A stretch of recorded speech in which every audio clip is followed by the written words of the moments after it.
Hi besties! I hope you're doing very well in general, and obviously this month has come to an end, so I especially hope that you have had a great reading month. And I'm pretty excited to report that my month of reading was maybe the best I've had so far this year. So I won't waste any more of your time and we'll get right into it. First up, I read 8 books this month, but one of them was Les Miserables, which is pretty big and which I'm also not going to talk about because I talked about it in my What Van Gogh Reads video. So if you're interested, you can watch that. So yeah, I think I did pretty well this month.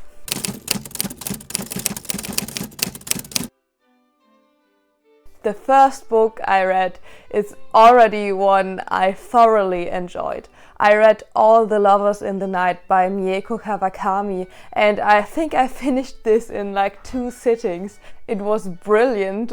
That's basically the gist of it. This book is about a freelance proofreader who is in her 30s and she has a hard time forming friendships or even relationships of any sort, and she can be quite judgmental. She's just a very shy person, and then suddenly she meets someone who she immediately becomes infatuated with. This is basically the story of how all of this unfolds, and I have to say this book haunts me, and I think it will haunt me forever because it has a terrifying description. What the fuck do you think you're doing? Because it has a terrifying description of sexual assault where the author likens the sexual assault to the splitting of a tree with an axe, and this was so vivid in my mind that I will never get it out of there. So yeah, amazing writer, great story. Wholly recommend this. I really enjoyed it, and I also enjoyed reading about this woman's struggle with alcohol abuse and everything. I'm definitely gonna pick up all of Mieko Kawakami's other books, which are Breast and Eggs and Heaven, I think, and I'm very excited to read those too.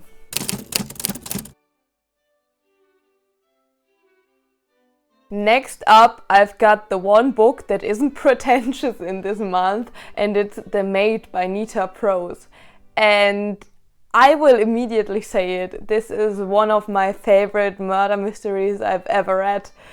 And the murder mystery part isn't even that great. I wasn't wholly convinced with who the murderer was at the end. I thought it was kind of a cheap out because it wasn't mentioned before, and it's not usually how I think a murder mystery should go. There should always be the clues of who did it, and as far as I am concerned, they weren't there. Then you might ask yourself, Schnasch, how can this be one of your favorite murder mysteries then? And the answer is the protagonist.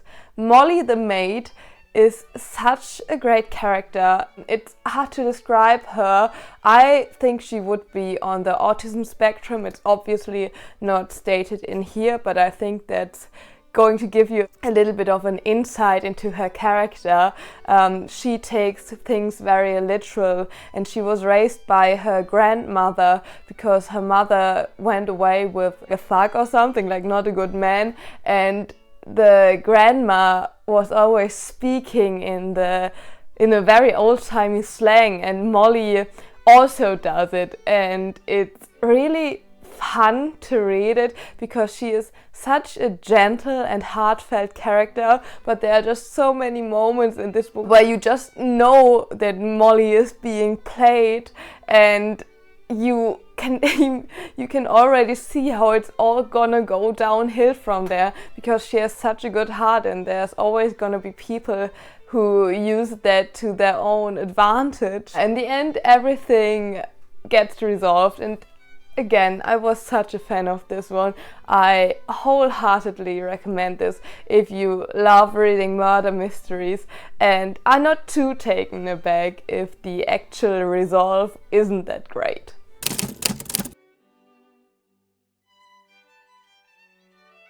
I'm just gonna immediately say it. There are no bad books in this one. So if I keep repeating myself and if I keep being like, you have to read this and this was another favorite, you have been warned, because this was another favorite. It's Almond, and I've been wanting to read this one for such a long time, and this was exactly what I expected. This is the story of a young boy who suffers from alexithymia, which is a mental disorder where you can't feel things as deep as other people. The boy, the protagonist in this one, feels nothing, and he has a mother who tries to teach him how to behave in social situations, because he doesn't understand it and he doesn't understand when things are supposed to be hurtful. One day the mother and the grandmother get brutally attacked by a man with a hammer, and the grandmother dies and the mother goes into a coma. And still the protagonist doesn't feel anything. He knows that he's upset and he knows that he misses his mother and especially his grandmother, but he still can't feel a thing.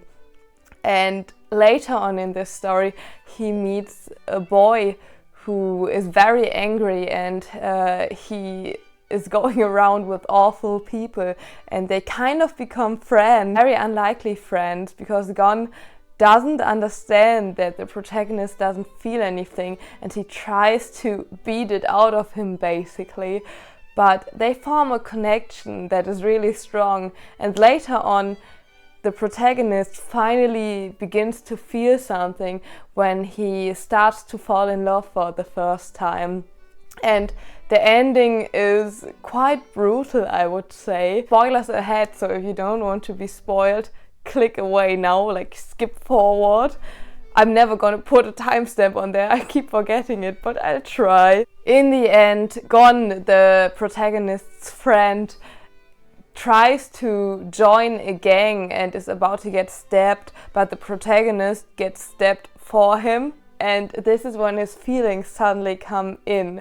And in the end, for a second you think he's dead, but in the end it is resolved that he isn't dead, and also his mother awakened from the coma. And that ending gave me quite a lot to think about, because in the first second I was like, I don't know how to feel about this ending, it's so unrealistic. But then I thought about how oftentimes we see only sad things as being deep, which is a problem I personally have with A Little Life, which I haven't read. But the notion that for things to be deep and to have real meaning, they have to be sad and heartbreaking, is something that has been stuck in my brain since I read the ending of Almond, because the ending shouldn't diminish anything that came before it, and can't happiness also have a deeper meaning? It's just the thoughts that have been in my head, and I haven't formed a definitive conclusion to it, but I applaud this book for making me think new thoughts, which can be hard sometimes. Sometimes I feel like I've had the same thoughts for 5 weeks straight and there hasn't been a single new thought. So I'm always happy when a book provides me with something I really want to think about. And that's exactly what Almond did, and that's why I recommend it so very highly.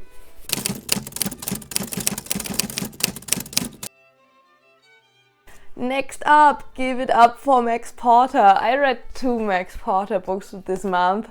I wanted to read them all, but I had to limit myself because I don't want to consume it all in 1 week and then have to wait several years before the next book comes out. So I started with Grief is the Thing with Feathers, which I have such a hard time saying out loud in English. It's killing me every time. This book was, again, I think you know what I'm going to say. This was show-stopping. I loved every page of it.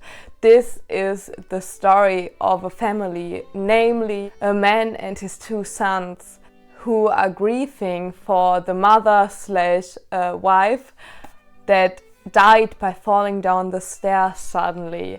To cope with the grief, this raven comes in and he is their babysitter, their mortal enemy, all of the above. And obviously it's not a real raven, it's a thing that's imagined, and it's also written in here that the father knows that the raven was just a way to deal with the grief.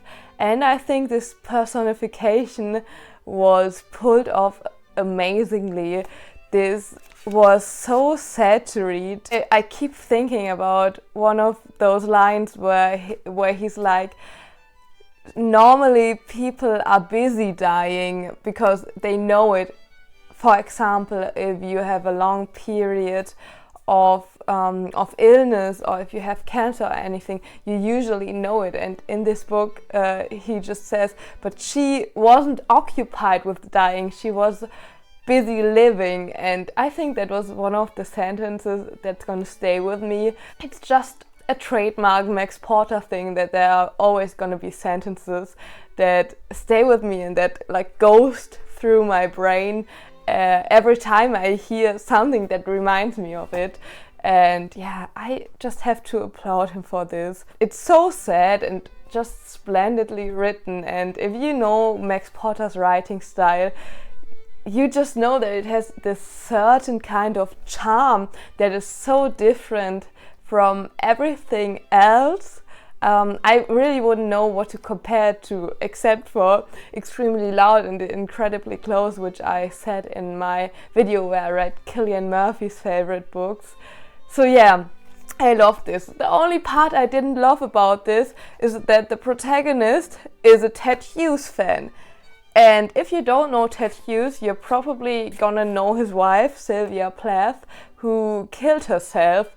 And the protagonist is a fan of Ted Hughes, and he says that people are taking sides, and he's taking Ted Hughes' side and not Sylvia Plath's. And first of all, I wasn't aware that you had to take sides in a suicide, but then again, why would you take Ted Hughes' side? I will never understand this. I have read / listened to a poem by Ted Hughes called Her Husband, where he basically talks about subjugating his wife to things she doesn't want to do, like cleaning the house and everything, and that she doesn't do it well. And I don't have the context if it's about Sylvia Plath, but if it is, how can you, in any sense of the word, pick Ted Hughes' side? Yeah, I don't get it. And in this book he says he would like to argue with a Sylvia Plath fan, and I would be open to that anytime. Sylvia Plath never wanted to marry, she never wanted to have children, and this man comes along and says that it's Sylvia Plath's fault. I can't. I got angry. It almost ruined the book for me, I gotta be honest, but then I put it aside and thought people can have their own opinions even if they are stupid. That's the only gripe I have with this book, and it's a me problem. It very obviously is. Read this, read everything by Max Porter, and then talk to me about it. I need to talk to people about Max Porter's books. I can't. It's spilling out of me and nobody in my life cares about it. I desperately need to talk to someone about him.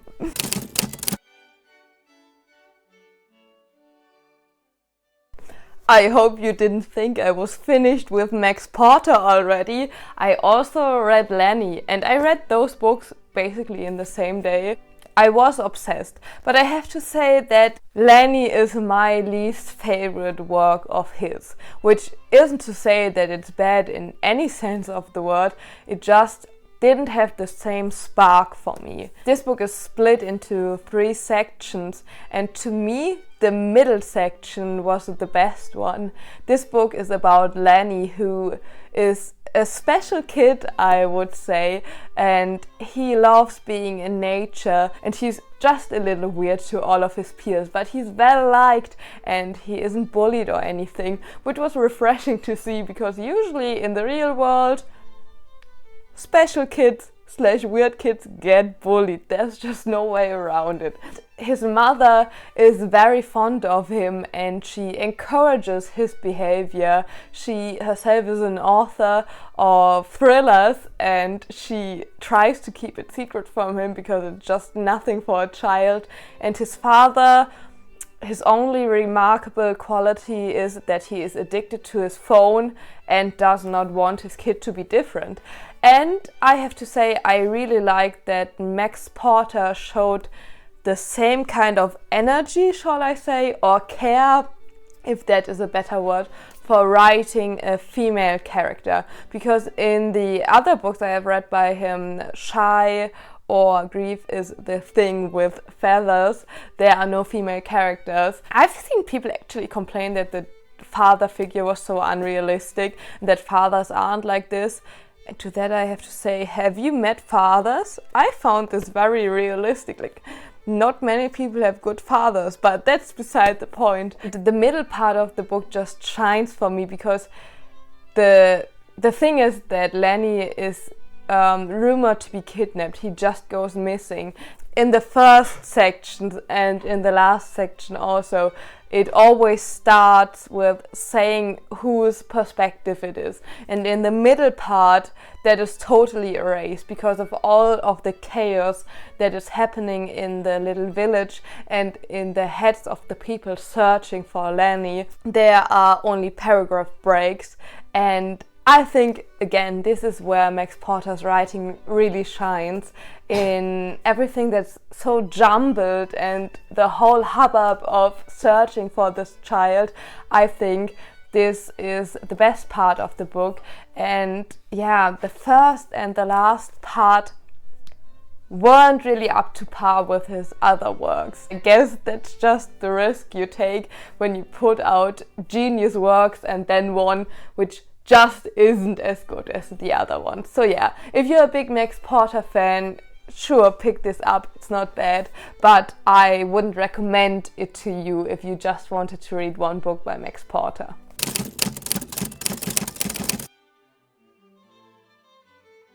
Next up, another one of my favorites. What can I even say? I am a Patrick McCabe stan. It is finalized now. I'm not sure if I love Butcher Boy or Breakfast on Pluto more, but they were both so amazing. And in this, Pussy / Patrick Braden is again such a heartfelt character, and I can't believe that Patrick McCabe keeps pulling off those deeply sad and deeply tragic characters and gives them something to live for, basically. There's always a glimmer of hope. There's always something that makes you feel like those characters could be happier, or at least happier than they are right now. This story is set in the 70s, where a young boy realizes that he isn't actually a boy, but he is a woman, and he experiments with makeup and outfits, and he starts dressing as what he is, a woman. And what I really applauded is obviously some of the language is a little bit outdated, but that's nothing to make a fuss about, in my opinion, because it's clear that it came from the right place. In the book, there are sometimes notions of like Freudian treatment, which, as someone who did her bachelor in psychology, I can tell you that it's not a good idea to use Freud for basically anything. In here there's a passage that really stuck with me, because Pussy asks her mother, who is not actually there, but she imagines talking to her, and she imagines saying, "Mom, do you think that because my father, who was a priest, wore those gowns that were shaped like women's dresses, do you think that is the reason why I want to be a woman?" And the mother answers and says, "I don't think it is, but even if it was, what would it matter? You want to be a woman because that's what you are." And I think that was so powerful, and again, it just warmed my heart, even though Pussy does not have a very nice life.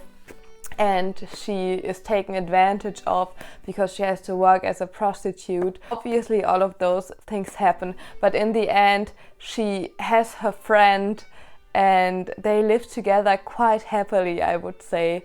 5 stars, read this. It's another one of my favorites of this year, maybe of all time.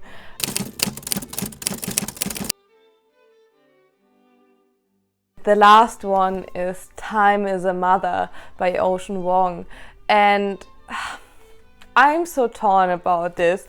I read this in like a day. It's a poetry collection. Usually I don't think it's best to read a poetry collection in a sitting, and if you do, you have to go back and revisit each of the poems in their own time, because that is when they really shine. And I thought for sure that I would love it, and I really love the cover. I think it's very beautiful. But this book, while it had great parts and the capability of Ocean Vuong as a writer shines through all the time, sometimes, and I really hate to voice my concern right now, sometimes it felt to me like bad Tumblr poetry or like Instagram captions. And sometimes this is also a weird criticism to have, but I'm just trying to make sense of my thoughts basically. Sometimes it was so unserious in a way that didn't really work with it. There's one instance where he says, I used to be a fag, now I'm lit, which obviously refers to cigarettes being called fags in the UK. But it just didn't work for me. I have contemplated if it's the use of contemporary language / slang that's tipping me off a little bit, because I usually, when I read poetry, it's older poetry, it's Mary Oliver, Sylvia Plath, and there's no colloquial English that I know of because it wasn't my time. So that might be it. There were great parts in this too. Obviously, as I said before, Ocean Vuong is a great writer, and this won't stop me from picking up his other works like On Earth We Are Briefly Gorgeous and Night Sky with Exit Wounds, which is another poetry collection that I'm gonna try because it has been more critically acclaimed than this one. And I just feel so bad about jumping on a book that is about the death of a mother. It just doesn't feel great to do that. But again, I think there were good things in there and things that are going to stay with me, and not all poems in this were mid or bad, not at all. There were some great ones that I really love. For example, I really enjoyed